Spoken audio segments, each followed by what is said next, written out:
So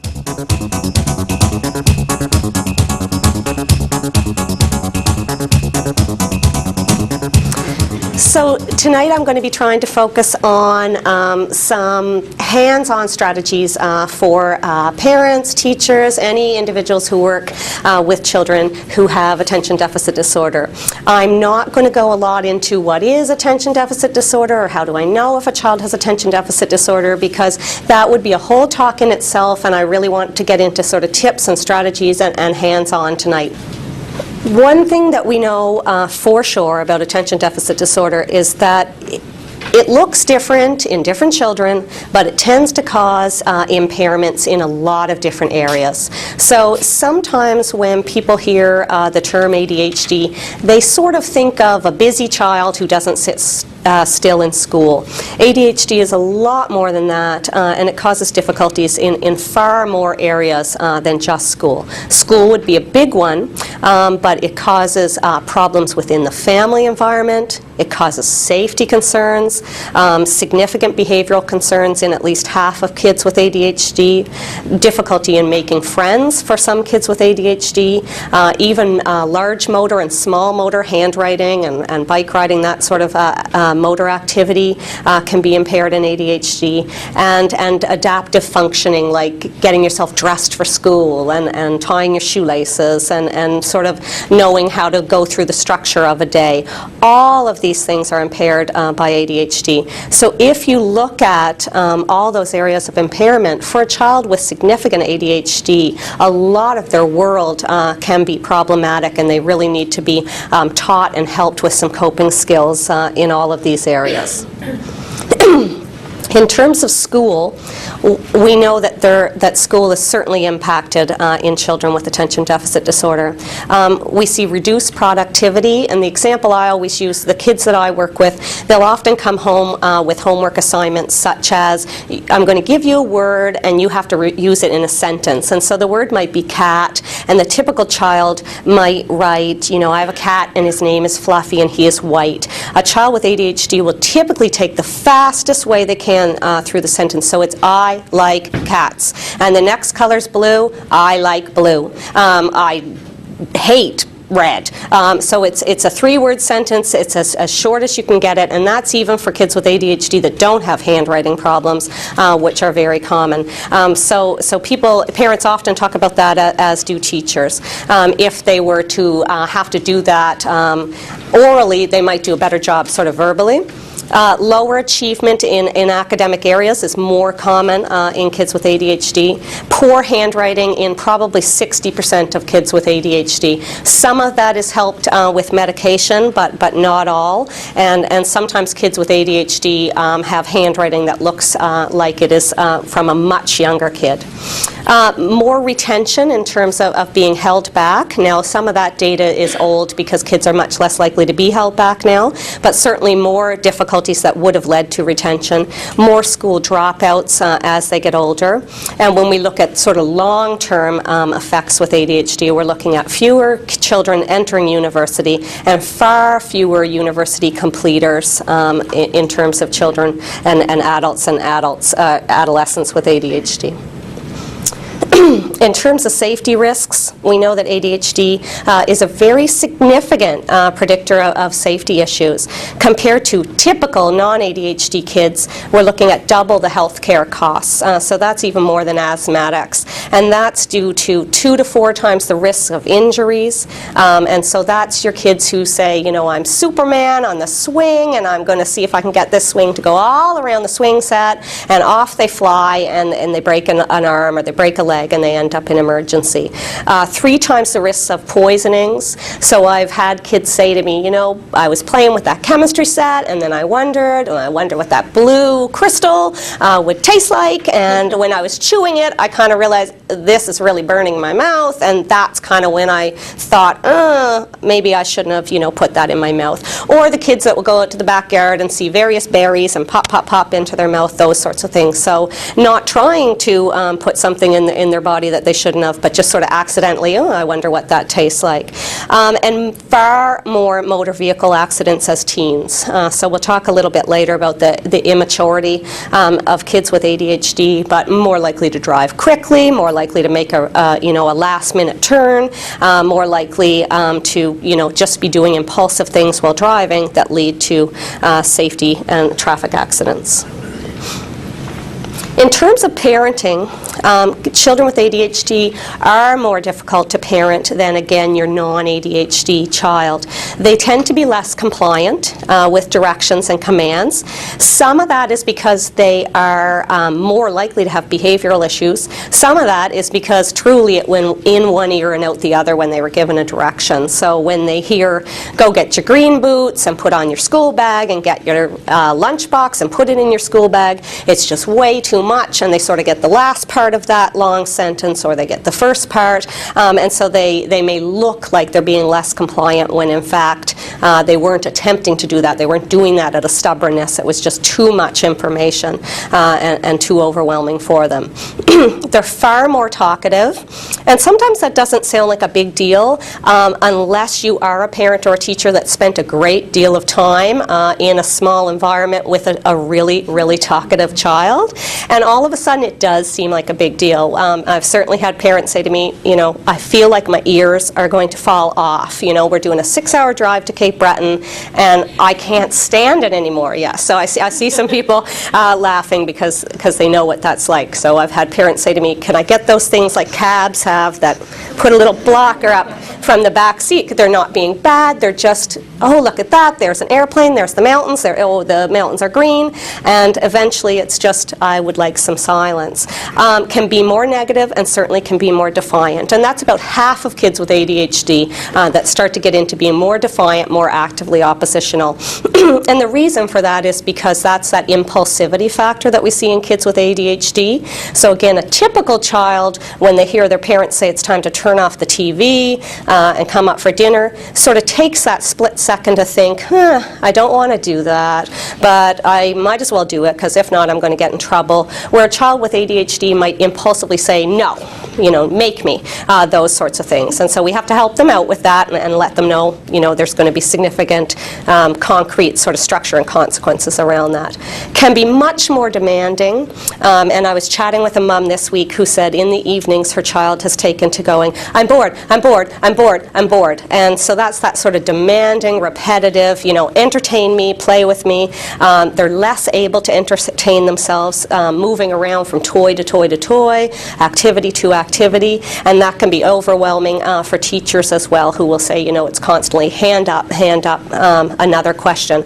And sometimes teachers will say, I know he knows the answer to this question, but it's more, okay, I'm looking for sort of a chance to talk, I'm looking for something to stimulate myself, and so maybe I can get the teacher to come over here and chat with me for a moment. The other thing that can make parenting difficult in terms of ADHD is that greater emotional reactivity that kids with ADHD show. So when they're happy, the great thing about kids with ADHD is when they're happy, they are truly super happy. You want to see joy, you want to see a child with ADHD that something good has happened to. But when they're sad, it's sort of Academy Award winning tears flying off the face, and when they're angry, watch out. So everything is a little more heightened and more significant in terms of that reaction to emotions that you see with ADHD. Not so good as a parent when you're dealing with the negative emotions like the upset and the anger. What we see over time is that parents start to become a little less responsive, and that's not in a negative way. It's just that the bar gets raised in terms of what is a negative from the child, and so parents start to be a little less reactive to the child initially saying no or to a rude tone or that sort of thing, and we can talk about what that's coming from in a little bit. People will go into houses and with parents and children when a child has ADHD, and they'll say, the parents are more negative than other parents, and I want to talk about what that's coming from. They give less rewards, and they're giving a whole bunch of commands, so they're repeating themselves over and over and over again. What we know about that is, in fact, research is now telling us that the direction of that difficulty tends to actually be primarily from child to parent. So a child who's less likely to react to a parent, more likely to say no, is going to ignore the parent the first couple of times they ask them to do things. All of a sudden the parent's going to look like, she just keeps repeating herself. Well, it's because the child is less responsive. And so how do we help parents with that? So sometimes it can look like, mom's being negative, or she's just barking commands at the child, but it's to remember the importance of the fact that a child with ADHD is a difficult child to parent, and anybody who had that child dropped off tomorrow on their doorstep would say, this is a kid that's a little bit tougher to parent than many other kids, and we need to figure out some ways to help them. Within the family, we know that there's increased sibling conflict when we have children with ADHD, especially in those households where we have more than one child with ADHD, which certainly can happen. We have parents telling us that they feel a lot more stress, and parents also say, I don't feel competent. What am I doing wrong? So parents are really good at guilting themselves about their child's difficulties. So, he's not listening to me when I tell him to get a school bag. It must be something I've done. Maybe it's something I did a couple of years ago. So parents will feel really like nothing I'm doing is working, and it's really easy to start to feel like it's something that I'm doing as a parent. We even see increased marital discord in research studies when we look at parents of kids with ADHD. And that is often because maybe dad says, we should be stricter with them, and mom says, no, we should be more lenient, we're being too tough, and there gets to be some arguing about, well, how are we going to deal with this? It can be really difficult to parent when a child is a little bit less responsive to the typical parenting techniques that parents try. And parents who have multiple children and one happens to have ADHD, usually they will say, my other kids, they were a breeze compared to this child. In terms of medication, which can be helpful for a lot of kids with ADHD, research has started to show that when children show a good response to medication, all of a sudden a whole bunch of parenting problems disappear. That's really good evidence for us that it's the child's behavior that starts to make the parent look like they're being a little bit more negative and giving fewer rewards and that sort of thing. It's a bit of a direction from the child to the parent in terms of that. The same thing happens with teachers. So all of a sudden teachers look like they're much better able to deal with a child when the child's behavior is going better. The important reason to remember that, of course, is that it's easy for both parents and teachers to get into kind of thinking, the parent might think, well, if the teacher just stopped doing this, and the teacher might think, well, the parent should stop doing whatever. It's really easy to forget that, okay, we're all dealing with a child who's got some difficulties here, so how do we come together and work together and recognize this isn't easy, and it's going to maybe make me look a little crankier at times, or I'm going to feel like I'm at the end of my rope at times, and sometimes the best thing that a parent can hear from a teacher and vice versa is, yeah, like, you're right, this is really stressful here, and this is problematic. In terms of peer relationships, we know that half of kids with ADHD have difficulty making friends.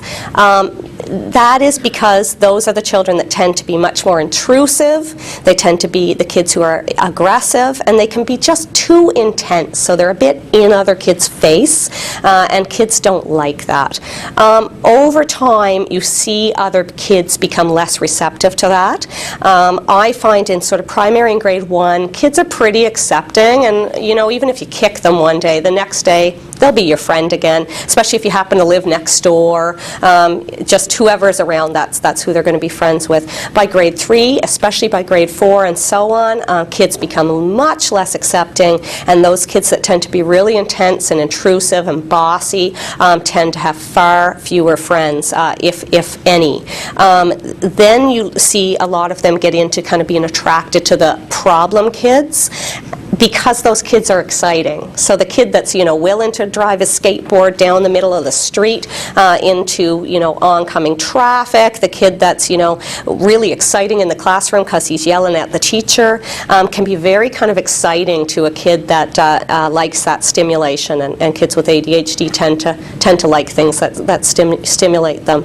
A lot of kids with ADHD, there's less sort of social give and take as well. So you'll see, a child might say to another child, I have a cat, I just got a new cat, and she's black, and the child with ADHD says back, I have a skateboard. It's nothing to ask about what that child was just saying, and it's really nothing to do with what was just said to him at all. That tends to turn off other kids too. You'll just see their heads turn and they're moving on to chat with somebody else.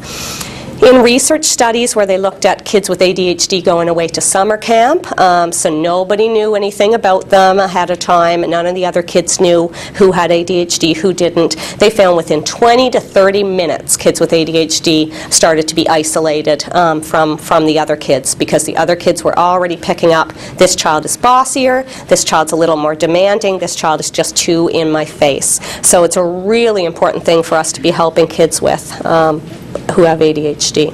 So I'm going to focus my talk today on psychosocial treatment, and so I define that as non-medication treatment. I'm going to talk about meds for a few minutes, but the focus of my talk today is going to be on non-medication treatment, because I'm not a psychiatrist, and that's the part that psychology plays in the treatment of ADHD. And I believe it's a critical part of treatment for ADHD in any child with sort of moderate to severe attention deficit disorder, if they're having any difficulties aside from what medication can control. One thing we know about medication for ADHD is that for many kids, for the majority of kids, it's highly, highly effective. And so often there's the question of, well, why even add other treatment? Why add hands-on strategies for treating ADHD if medication is what is needed? There's a couple of reasons. One is that often by the time medication comes on board or is prescribed for a child, they already have long-standing difficulties. So they haven't ever paid attention to how do you be a social child who has good conversations with other kids. And so all of a sudden they start medication when they're 9. They've missed a lot of years of getting along with other kids. Likewise in school, they're already, they've already sort of developed bad habits in terms of how you should pay attention in school, how you should deal with the teacher in school, organizational strategies didn't get learned, and such. What we know in terms of children with ADHD, in terms of predicting how they'll do in adulthood, is that the big 3 predictors are more psychosocial predictors. One is whether his or her parents use effective parenting skills that are effective for kids with ADHD, and we're going to talk about those tonight. Another is how he or she gets along with children. So how do we help children to have at least one friend? And then the third is his or her success in school, and we're going to chat about that tonight as well. When we look back to 1999, when there was a large treatment study done around children with ADHD, this study said, okay, let's look at what is the most effective way to treat ADHD. So they had a group of kids in which they did sort of behavioral strategies, which I'm going to chat about tonight. They had a group of children who got medication only, and then they got a group of children who got both behavioral strategies and medication. And this was a large-scale study done in 6 sites across North America. The study happened over a 14-month period, and then they actually, well, they continue to assess these kids, but they assess them up to 2 years later at this point, at the point that I'm going to be talking about here. The media kind of grabbed onto this, and in my opinion, they sort of got it wrong. So what the data did tell us, that medication was more effective, medication alone, than behavioral strategies alone. And I think that's for the reason that if a child can't stop and think at any point, no matter what nice rewards you have for them in the end, no matter what consequence they're going to get for their negative behavior, if there's no stopping and thinking, often kids with severe ADHD are going to stay doing exactly the same thing they're doing. They also found that behavioral strategies by themselves weren't effective, for that same reason. So the press grabbed onto that and they said, you know, medication makes a difference in ADHD, monitoring meds is key, and psychosocial intervention of no benefit. But that's not the whole story. The whole story, in fact, was that that combined treatment group by far did better. It was only the combined treatment, so those are the kids who got both medication and psychosocial or behavioral strategies, only that group had improvements in positive functioning. So the medication kids did a lot better in reducing some of that negative behavior, but we also want to look for those positive behaviors like friend-making skills and more positive interactions with mom and dad and that sort of thing. Only the combined treatment group had that.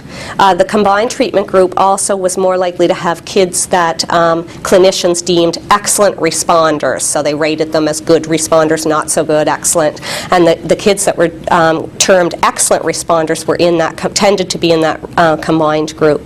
The combined treatment group resulted in a use of 20% less medication. So as parents, I often have parents say to me, hey, you know, I know meds are important, but I want to use, you know, as little as I need, and this study was indicating that with good psychosocial strategies, there was less medication needed in combination. So those results are really important because when the children were measured, they were still receiving medication, but the behavioral therapy or the psychosocial strategies had actually been discontinued at that point for 4 to 6 months. So it was leading to long-term good effects, even though it wasn't still going on. So important to remember that medication's a huge piece with ADHD, and I certainly don't dispute that. But another huge piece, if you want to see more positive behavior, if you want to see really good, excellent response and need for less medication than you would be that combined use of strategies with medication and psychosocial strategies. So that's what we're going to focus on today. One thing that I often get asked by clinicians and by parents in terms of that initial diagnosis of ADHD is, you know, where do I start? You know, there's 5 different types of problems. He can't get himself dressed for school in the morning. He doesn't pay attention when he gets to school. He's fighting with his brothers. What do I, you know, target first? What we know is for significant ADHD that has all these impairments, you do want to attempt some sort of kind of multimodal treatment. So, okay, we're going to have the school, and they're going to focus on some of the school stuff, and we're going to get some help with that. I'm going to focus on this at home. This is what I'm going to do to work on those social skills. And so it is okay to be starting out in a couple of areas. Not everything at once, but a couple of most important areas. In terms of, well, you know, which areas do I choose? You need to choose what are the areas of impairment for that child, because a child with ADHD, one child may look completely different than another. So I've certainly seen children with ADHD that have great friend-making skills, but in the classroom it's not so good. And other kids are able to pull, you know, something off in the classroom with the right teacher, but with friend-making skills, you know, things are terrible. So you need to figure out what symptoms are most severe, what areas are sort of being impacted or impaired with the ADHD. So you're sort of tailoring the treatment to the child. And so teachers can help with that by saying, you know, oh, the problem with this child is really on the school ground in the unstructured time, or the problems with this child, you know, are really in the classroom, or what have you, to help in terms of knowing what are the areas of difficulty. In terms of an initial diagnosis of ADHD, the other important factor to remember is that it's really important to go slow, not to start too fast, and to recognize that to take the time and do some education around ADHD is hugely important and really leads to a lot more benefit than it does problems. So to take a month or two to read up on, well, what does this mean, and where did this come from, and what is ADHD, and why are they wanting to give my children medication? Really important to just slow down, do some reading on that, some good, you know, recommended reading recommended by a pediatrician or your psychologist, somebody that you know, is deemed to be an expert in that field. and to give yourself time to really know, what this means. The other thing for those parents in the room is to give yourself some time to grieve, because as with any diagnosis, nobody likes to hear that their child has anything wrong with them. I have 2 kids, and I know everybody believes, this is my perfect little child, and don't tell me there's something wrong with my child. So sometimes for some parents, they say, look, by the time I found out it was ADHD, it was like, phew, so finally somebody's telling me, giving me a name. But for other parents, you can really get to feeling really defensive and feel like, don't say negative things about my child, and you need a little bit of time to work that through, to read up on what that means, and even just to grieve the idea that, okay, he's got some difficulties, but I can help him with that. Parents and teachers really in the room need to counter those demeaning kind of self-perceptions that we can get into. So it's my fault that he's naughty in my classroom because I'm a bad teacher, or it's my fault as a mom because, I drank coffee when I was pregnant. I mean, I've heard it all, right? We can always come up with a reason that, something happened to lead to a difficulty in our child. And in the end, ADHD is a fairly common difficulty, and those negative self-perceptions really all they lead to is sort of guilt and hopelessness and feeling like you can't do that work to say, okay, I'm going to educate myself and I'm going to figure out what I need to do. A huge piece of having a child with ADHD is to take good time and figure out what are my child's strengths, especially for those kids who have the academic difficulties with ADHD. It's really important sometimes to pull back and go, wait a minute. School isn't everything. School is big, but it's not everything. I don't need to feel like that's, if I don't get them to be, an all-A student, I failed as a parent. It's not everything. You see what you can do to help your child cope. You see what you can do to work with teachers to help things go well. But sometimes you need to be able to say, like, this is the kid I've got, and he's great. He's got a great sense of humor, and he really loves life. And he's going to love life a lot more when he doesn't feel like he has to sort of bring home straight A report cards if that's not who he is, and he doesn't need to feel like, okay, if he can't pull off, football team, that it's okay if he's a kid that does well in something else. So finding ways to show your child's strengths in whatever areas they have. Those of you who are working with families in which kids have ADHD, it's important to give hope, because there's lots of hope to give.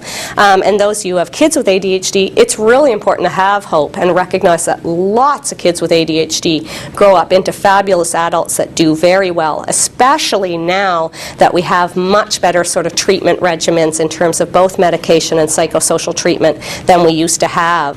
In terms of beginning treatment, the first step, again, education for both teachers and for parents. This has been well researched, and we know it's the single most important factor to achieving a positive outcome for a child. You don't want to be sort of doing something with your child in terms of parenting or doing something in the classroom in terms of teaching that you kind of don't know, well, why are they telling me to do this? They're telling me to make a sticker chart, and then somebody else is telling me to make a grab bag and all these things, but I don't know why they're all telling me to do these things. Really important to take that time, because it is the foundation that builds all those other strategies that you're going to use, and then it's going to make sense, and it's going to be easier when something doesn't work to say, oh, I can tweak that. One thing in terms of that we know about what ADHD is, because I don't think it's the best name in the world of a disorder. It kind of makes people just think, it's a kid that can't pay attention and he's, really hyper. Really, it's a lot bigger than that, and it's a problem of internal control. So it's a problem of me as a child with ADHD being able to stop myself when I should be stopping myself from a certain activity, so saying something I shouldn't say, calming myself down when I move from recess back into the classroom, and many people also believe it's also a bit of a trouble sort of starting too. So it's trouble stopping the car and putting on those brakes, but a lot of researchers are now believing it's a little bit of trouble getting things going as well. Any parents in the room would probably say, yeah, morning routine tends to be a big difficulty getting things going in the morning. It tends to be something we hear a lot from parents. Because we know it's a problem of internal control, when we look at, well, what does that mean about treatment? It means that the thing you need to kind of imprint on your brain is externalize, externalize, externalize. So if something's important for this child, I need to show that to them in some sort of external way. So important information, I'm going to externalize that. I'm going to teach older kids to make a to-do list that they can look at and go, oh yes, that's what I have to do next. If I have a child who is struggling in the morning with the morning routine, instead of parents having to nag them 40 times, we're going to make a little group of pictures of brush my teeth and wash my face and eat my breakfast, and they're going to kind of move that from the to-do basket over to the I already did it basket. That makes it nice and external for them. They can see it, it's in picture form, and makes it like, oh, okay, that's what I have to do next. Externalizing time whenever you can. So kids with ADHD do a horrible job in studies where they put them in a room without a clock and they have them guess how much time has gone by. They tend to think things take a lot longer than they do. That's why you hear all those complaints about homework. Oh, it takes forever. It really does feel like it does for them. So how do you externalize time for these kids? One of the things that's been effective with a lot of kids I work with is to really teach them good, like, digital watch skills. Don't worry about, the regular old-fashioned watch, just good digital watch skills. Helping them set an alarm. So if they go out at night in the summer, you don't want to say to them, you be home at 8 o'clock or you're getting a punishment, because they won't be home at 8 o'clock. Come 8:30, they're going to look at their watch and they're going to realize, I'm dead now, so I might as well, come home at 9 o'clock. I'm already in trouble. So how do you help them? You can set that alarm that goes off at 7:45, and that alarm means now it's time to start walking. I've had many parents set the alarm for 8. It's too late then. Once the alarm goes off, it's too late. You help them externalize that time. As they get older, they can continue with that good, alarm skills. Many a teenager with ADHD will do those things like set their clock kind of always 10 minutes different, so that kids who tend to run late, so that they sort of trick themselves into being on time. In terms of things like homework, school projects, all of those sorts of things, trying to help sit down with a child, teachers can do this and parents, to break up those tasks and make them into smaller daily tasks for the child. Really difficult for a child when they kind of see, oh, I have this giant book report and it's due in 2 months. The night before is when they're going to start it if you leave it up to them. So to help them know what they're going to break that up to be, and so, okay, on Monday night you're reading chapter 1, and Tuesday night this is going to happen, and so on. Externalizing motivation. We're going to talk a lot about that today. A lot of times we can get stuck on, he should just want to do wonderful things just to please me, or he should want to do wonderful things because it feels really good to get a great report card. That's not really happening for a lot of kids, but especially kids with ADHD who are really more responsive to a bit larger rewards and consequences than other kids. So they need it to be something kind of salient so that they actually notice it. So how do you externalize that for them? So this is the positive thing that's going to happen when you do well, and this is the mildly negative thing that's going to happen when you're not doing well. And also, in terms of schoolwork and homework, permitting some, external manipulation of task information. So your younger kids are going to do better in terms of being able to see that homework and work with that homework. And all of a sudden, you're going to have their attention in school if that's the day that you're building the giant volcano at the front of the classroom, that you're putting the vinegar and the baking soda in. All of a sudden, the attention span will be really good because you're very exciting and interesting, and it's external. And they can touch it. So keeping things externalized as much as possible. Now, this is a hypothetical graph, but it's based on a great deal of research. For both teachers and anybody who works with ADHD, and especially for parents, when we think of the maturity level of kids with ADHD, when we think of their ability to kind of self-regulate, it is really important to remember that on average, until they hit kind of 24-ish, they're about 30% behind same-aged kids. Okay?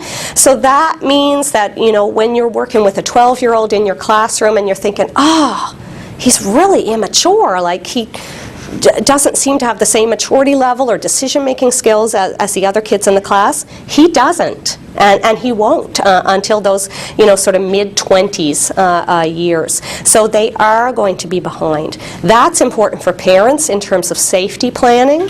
So parents should be saying to themselves when their child is 16, okay, he's 16 on his birth certificate, and yeah, okay, Nova Scotia says he can get his driver's license, but what do I think as a parent? Does he have the decision-making skills and ability to sort of self-regulate that another 16-year-old has? Most parents of kids with moderate to severe ADHD are going to say, oh, absolutely not. He's sort of still down in those, 11, 12-year-old kind of years, and nobody would agree to give a big giant car to a 12-year-old. They would know that would lead to safety concerns. So that's going to be really important in terms of expectations. It's also really important, especially for parents, when things seem kind of hopeless and frustrating, to remind yourself that he will catch up in terms of that sort of maturity and those self-regulation skills. He is gaining. He's not always going to seem like, he's not going to always seem as young as he does now. And so kids with ADHD do mature just like other kids. It's just sort of at a slower rate, and they are about 30% behind other kids. And it starts to peter out and become more similar in the adult years. So influential setting factors in ADHD. So what makes a difference in terms of how kids perform with ADHD? One of the most annoying things for kids with ADHD, and they tell me it often, is that moms and teachers and dads get a little bit mad at them because they say, you could do it one day. How come on Tuesday you were good, and Wednesday you were bad, and Thursday you paid attention, and Friday you never did a thing? And it's really frustrating for adults. It's also really frustrating for those kids. So it's important to know that kids with ADHD are up and down in terms of their performance, but there's a lot of factors that influence that. And you can try to manipulate some of those factors to have things go better for your child. Fun versus boring. Anybody who's ever worked with a kid with ADHD knows that that's certainly a big issue. Of course, it's a big issue for everybody and every child. Nobody likes going to something boring. The difference is that if I don't have ADHD and I have to sit through a really boring presentation, or for kids, sometimes that's maybe the long sermon in church on the weekend or whatever. Some of us can sort of say to ourselves, this is boring, but I'm just going to, tune out, or I can do this, I'm going to force myself to listen. A lot more difficult when you have ADHD. If something's fun, if something's really interesting, it's easier to stick with it. Repeated information, especially some academic information, tends to go better than just hearing it once, because if I tuned out and I missed half of it the first time, it gives me another chance to get that information. In terms of consequences, and those are both positive and negative, immediate works a lot better than delayed consequences. And the reason for that is that it's going to be a lot easier for the child to understand why they got that consequence and learn from that if it's really soon in the moment after the behavior. So if I'm a child with ADHD and I did something fabulous and you want to reward me for that, you want to give me that praise or that reward right away. As opposed to if you wait till the end of the day, I've now thought about 5,000 other things, I've done 10,000 other things, maybe I've done lots of negative things since then, and by the time you tell me about it, I don't remember what you're even telling me about. Same thing goes for the negative consequences. Frequent feedback goes a lot better than infrequent. Kids with ADHD need a lot more frequent, in-the-moment feedback about how they're doing. You're doing really well right now. Little hand on the shoulder as you're walking by in the classroom. Some eye contact, whatever that is. Thumbs up, high five, whatever needs to happen to keep it kind of frequent. It doesn't have to take long, but some sort of feedback on how well they're doing, or this isn't going well right now, I need you to change this behavior. Again, in terms of consequences, kids with ADHD unfortunately need sort of larger, more significant consequences in terms of both positives and negatives, and there's a great deal of research to back that up. So they're not quite as responsive to the lesser sort of positives and lesser negatives. And so what you want to do at first when you're giving positives is to give something tangible, some sort of little tiny reward, but keep giving praise and that sort of thing along with with it, and then start to back up the rewards and make them work longer to earn those rewards, so that they're not expecting something every time. So have that plan over time. And kids with ADHD do a lot better supervised than they do when they're unsupervised. So they do respond to knowing somebody's eyes are on me, there's an adult in the room, somebody's keeping a close eye on me. Kids with ADHD do significantly better one-on-one versus group. And that's an important thing to remember for parents, because sometimes it feels like, you know, he's not that out of control at home, but it's just the two of us at home, or it's just three of us at home. It's important to kind of think, well, I wonder what he looks like in a group of 30 when there's lots of things going on. That's also important for people who are working in an office-based environment with kids with ADHD. Sometimes people will say, you know, I took one look at him and I knew he didn't have ADHD. No, no, no. Not until you've chatted with that teacher and seen what that child looks like out in the real world does somebody know whether or not a child has ADHD. You want to know what that child looks like in a larger group settings. And it's wonderful that kids can do better in one-on-one, because that makes things helpful in knowing, okay, how do I teach them some of that stuff they missed in school or what have you. But group settings is a really interesting place to know how they're doing. One of the things that's really frustrating for parents is that kids with ADHD, and research would say this is true, tend to behave a little bit better for dads than they do for moms. And this makes moms really mad and really frustrated. There's a couple of reasons for that.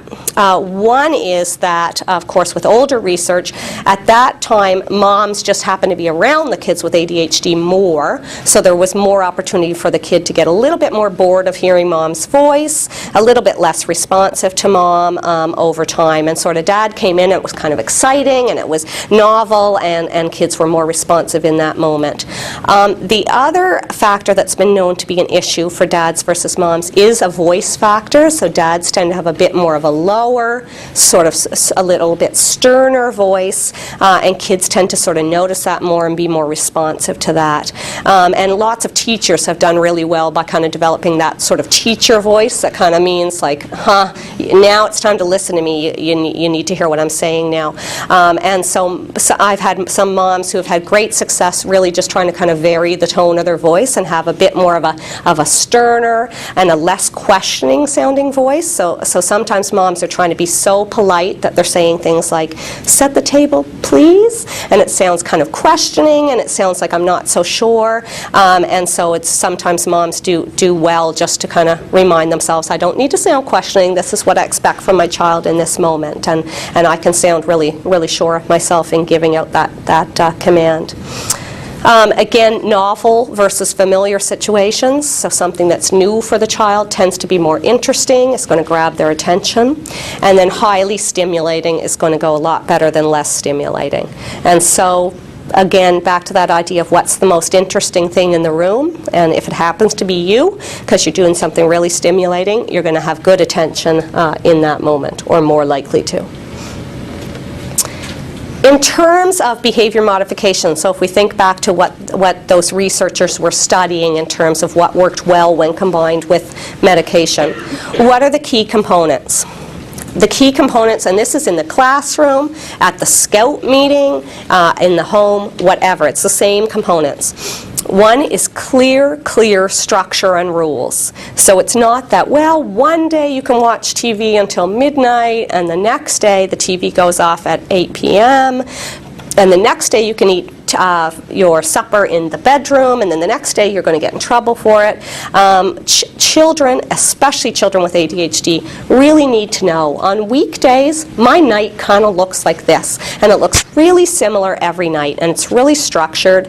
And if you say to a child with ADHD, what are the rules in your home? Like, what are the things that, if you did it, you'd get in trouble, and you know, or your sister would get in trouble, or your brother, or whatever. You want them to know the answer to that question. They should be able to kind of say, in a classroom, in a home, there's sort of 3 to 5 rules that the teacher has, that the parent has, that they know There's no getting around those rules. Another key component is how to give really effective directions to a child with ADHD. There's significant factors that have been shown to really increase the chance that a child with ADHD will do what a parent says or do what a teacher says, and this has been shown in numerous studies. Eye contact, a huge one. If you are talking just to the ear or to the back of the head or down the stairs to a child with ADHD, you don't have them. They don't hear you. It's in one ear and out the other, if it's even in the ear in the first place. So getting that eye contact, reducing distractions. So if you're in a classroom and you're trying to talk to the child about something that's going on, and right behind them there's a bunch of kids chatting or playing, they're going to have real trouble listening to what you're trying to get across to them. Making sure that you don't kind of sound questioning and tentative around it, because with those kids that tend to be a bit more oppositional, they're going to see that as an opportunity that, she doesn't really sound like she means it right now, or he doesn't really sound like he is going to be that bothered if I don't do what they say. So given those clear, effective directions, you can add pointing to that to make it more effective. So go get your green boots and put your school bag on the hook, or whatever that is. So really trying to use gestures, trying to get eye contact. Those of you who work with or have children who are really highly inattentive, really important to actually get them to repeat it back to you. So I've worked with some kids who I got their eye contact and I used a really short, simple command, and I did all of those other things that we know are helpful, and I've said, now what did I just say? And they guess something that has nothing to do with what I just said. So a lot of kids get really good at kind of looking like, yeah, I'm totally listening to you, and they're not. So if they kind of know that you're going to back that up by, now what did I just say, they're more likely to listen the first time, but also if they sort of get busted and they didn't know what you were saying, when you say it the second time, they're far more primed for listening to you then, because they realize, oh, shoot, she's on to me here.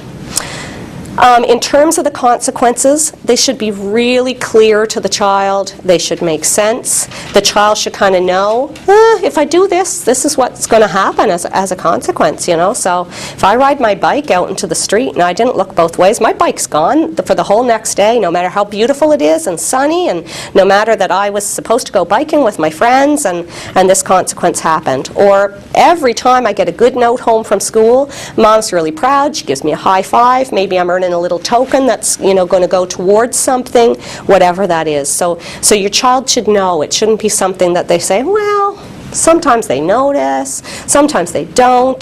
They should kind of know what makes your teacher proud, what are those things that your teacher can't accept, and so on in the home as well. When we look at what kind of personalities mix well with all kids, but certainly with kids with ADHD, is an adult that can be firm and really, stick to their guns, but also nurturing. So just firm won't do it. So sort of that drill sergeant kind of mentality that I'm just going to bark commands at you until you do it, they'll eventually the child will kind of go on strike on you and say, forget it. You can never make this person happy, and that's it. But at the same time, if you're nurturing and noticing what they're doing well, and you're realizing, okay, so what, he's squiggling in his seat a little bit, that's not that big a deal, but if he's running around the classroom, that's a bigger deal. So sort of choosing what you need to focus on and being positive whenever possible. Sometimes we can have questions as clinicians or parents or teachers about, I don't even understand, why is this child doing this behavior? Certain behaviors can be confusing to us.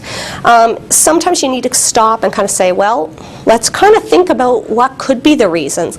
And maybe you almost need to set up a little bit of a way to test that out. There's 4 functions that people say, tend to happen for an ADHD behavior. One is to avoid or escape a task. So I don't want to do my homework, so, maybe I'm not paying attention to it, or maybe I'm running around the room, or, lots of other behaviors can happen to try to avoid something they don't like. Another, and any teacher in the room I'm sure has seen this, is to gain adult attention, so the hand's constantly up, or to gain peer attention, so the teacher turns her back and the kid's making faces at the rest of the class or throwing things, class clown type of behavior, especially those kids that don't have a lot of friends, right? Hey, I'll take attention from another kid however I can get it. Gaining access to an object or an activity. So let's just say everybody is playing soccer and the child wants to play and they really lack those good social skills. Maybe they're just going to run up right in the middle of a game that's going and start kicking the ball, or maybe they're grabbing the ball and doing things that really don't help them in terms of gaining that access. So when you get confused, when you say, why is he doing this, right? Because one child might do it for one reason and one for another. You can kind of vary these and see, well, what kind of seems to be driving the behavior. So as a teacher, if you said, I wonder if he's just doing this to get my attention, you could say, okay, well, maybe I'll try reducing the attention for that sort of behavior and see what happens to that. Or maybe I'll try increasing attention that I give to whatever the opposite behavior is. So every time he's working really well, instead of putting his hand up every second, I'm going to pop over and say, oh, you're doing a good job, you're working hard. And I'm going to see if that has an effect. If that doesn't seem to have an effect, you say, oh, maybe there's another reason why he's doing this. Maybe he's calling me over because he wants to escape having to do the work himself and he's just kind of trying to get me to do it for him. So you can start to look at different ideas around that. Doing that sort of kind of hypothesizing and coming up with theories is really important for kids with ADHD because they constantly leave adults in question of, why is he good one day and the next day he's not? Or why was the morning good and the afternoon was horrible? Some of that can be medication effects, but some of that can be lots of other reasons as well. In terms of treatment of ADHD, as I said before, you really do need as adults to choose those battles. There are going to be things that really aren't that important. And so I'll often hear people say, oh, his legs are always going under the desk. That's okay, unless that is that he's banging the desk with his knee and everybody else is complaining. If his legs are moving more or his hands are moving more or she's moving her head more but she's getting her work done, you need to focus on what's the important things you need to choose as battles. Those of you who have children that are really non-compliant at home, that's a lot more important than some of the lesser stuff like, his closet's really messy or that sort of thing. So sometimes we can feel like I want to do everything at once. Choose the biggies. The two biggies, as I see them, are always aggression. That's never something you say, well, he has ADHD, should we tolerate that? No, because as they get to be 12 and over, the rest of the world isn't going to tolerate it, and so the child needs to know, no matter how impulsive you are, when you're angry, we've got to help you in choosing some better ways to deal with that. The other is moving towards the child being more compliant the first time they're kind of asked to do something. Moving away from that idea of, well, the 10th time when I yell and scream and turn red, he does what I say. That's too exhausting to any of the adults working with kids with ADHD. So you choose the things that are really important for you in terms of what you need to see and expect compliance for those. You want to name the specific behavior that you want. So I need to see you have your eyes on me right now, please, or whatever that is. And adults working with kids with ADHD really need to be kind of stingy with their words. Don't get into giant lectures and debates. I've seen many a time with aggressive kids, moms and dads and principals sit down with kids and have huge discussions about why hitting is bad and hitting hurts and it leads to mom had to come get you from school and I have a job, and it's really, really long, and the child goes back the next day and somebody makes them mad and they smuck them right in the jaw.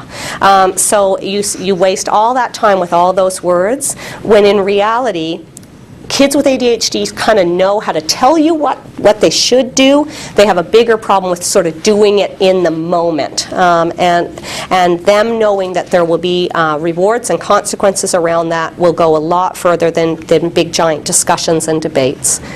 Sometimes kids with ADHD can benefit from a strategy that some people call active ignoring. I call a speak and spin strategy. And that's when the child is doing something that's just kind of attention-seeking, sort of irritating behavior. So that's like whining or the repeated questioning, like, when are we going to Grandma's? When are we going to Grandma's? Or whatever that is. At that point, you want to break eye contact from that child, label what they're doing so that they know why you're doing that. So, I've already answered that question, and you keep asking it, and then you're just going to turn away, kind of demonstrating visually to the child, this conversation's now done. This can go really well in the classroom as well, with a child. So this skill, sometimes books about ADHD will say, oh, this is a really easy skill. I always say, well, then they have not worked with kids with ADHD, because it's actually not that easy. It looks easy on paper. It's really difficult because it tests all our anger control. So when somebody's saying, I'm bored, I'm bored, I'm bored, I'm bored, I'm bored, 20 minutes in seems like a really, really long time, and it's really hard to kind of keep your face neutral, stay looking pleasant, and sort of end that conversation. I've had many a teacher say to me, all of a sudden I looked at myself and I was like an 8-year-old, like saying these things. Well, fine, I'm mad at you too. That is us responding to that attention-seeking, kind of irritating behavior. So I remember a mom saying to me, her little guy said, "You're not my friend," and she said, "You're not my friend either." And then I think he said, "Well, you're out of my family." He left it like that. So it can get out of hand, and so you don't need to have the last word. So you've got to target that arguing with the kids who are really, really kind of impulsively wanting to kind of argue back with everything. They're really talkative kids. Reminding yourself, right, I'm the adult, I am the adult here, and I'm trying to model for this child how appropriate you should be in this sort of situation. So when you argue back, really, you sort of stimulate the child. It's really like adding sort of gas to a flame, right? Now they kind of go, oh, my argument is so worthy that she's arguing back with me. So shut that down when you can. On the flip side, if you're doing this, you have to make sure that you're giving a whole lot of positives and attention to this attention-seeking child when they're doing well. Okay? Don't sort of shut down arguing and kind of ignore the child all the time. You want to be giving them tons of attention for the positive behavior. When you can, you also want to anticipate whatever problems can come up with this child. So like this guy shouldn't have obviously had access to scissors. You try to do what you can to be proactive before, instead of having to be reactive. So I have seen schools say, you know what, he really, really struggles with coming in from recess where he's busy, busy, busy, to coming back to the classroom. So they say, okay, let's set something up where when he comes in from recess, he pops in to see the principal for a minute, to pick up a note for the teacher or something, and there's going to be a 2 to 3 minute little discussion that's going to sort of calm him down so that he doesn't kind of, when he's hanging up his coat, start elbowing other kids and get so busy.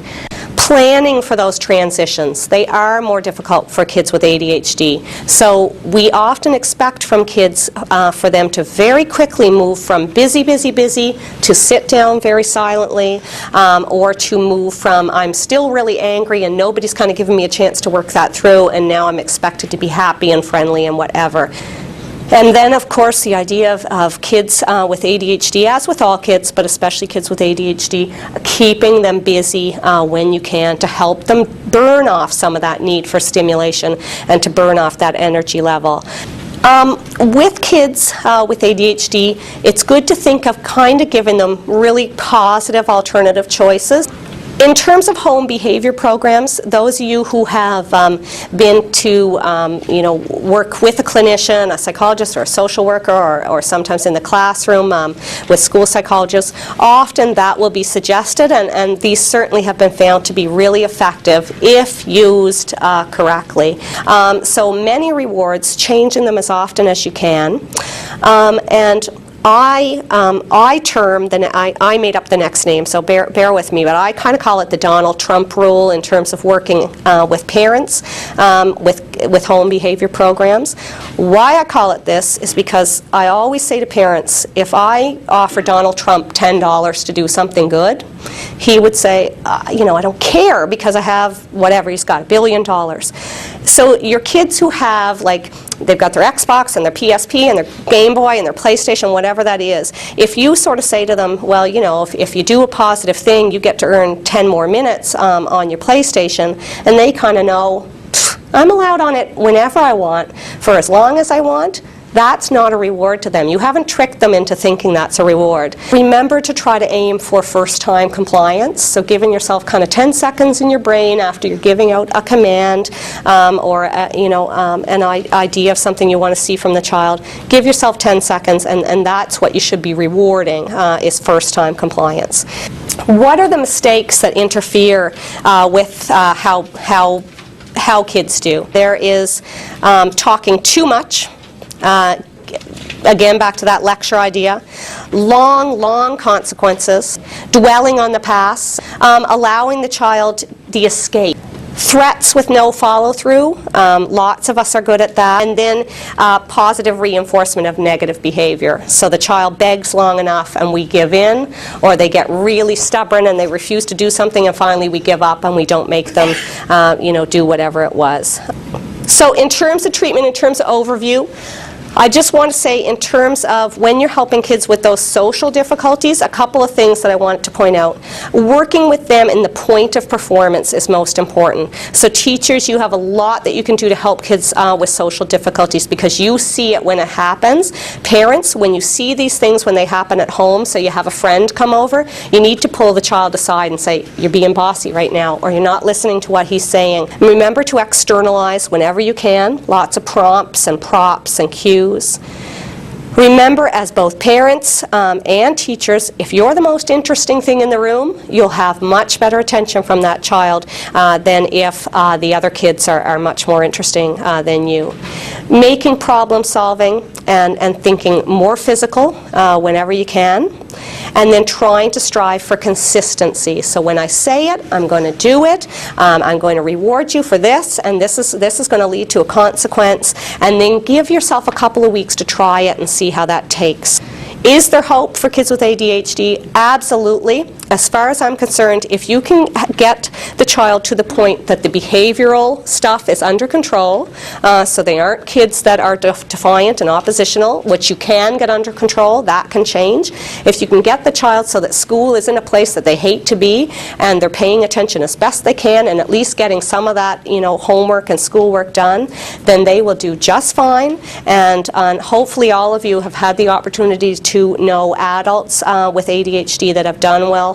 I've certainly worked with psychologists with ADHD. I've known surgeons with ADHD, and they've done wonderful things because they can kind of think of 5 things at once and be multitasking and do lots of great things. So those of you out there who are here because you have kids with ADHD, there's lots and lots of hope, and especially once the behavioral stuff's under control, ADHD is something that certainly can be coped with and can be something that becomes less of a problem as time goes on.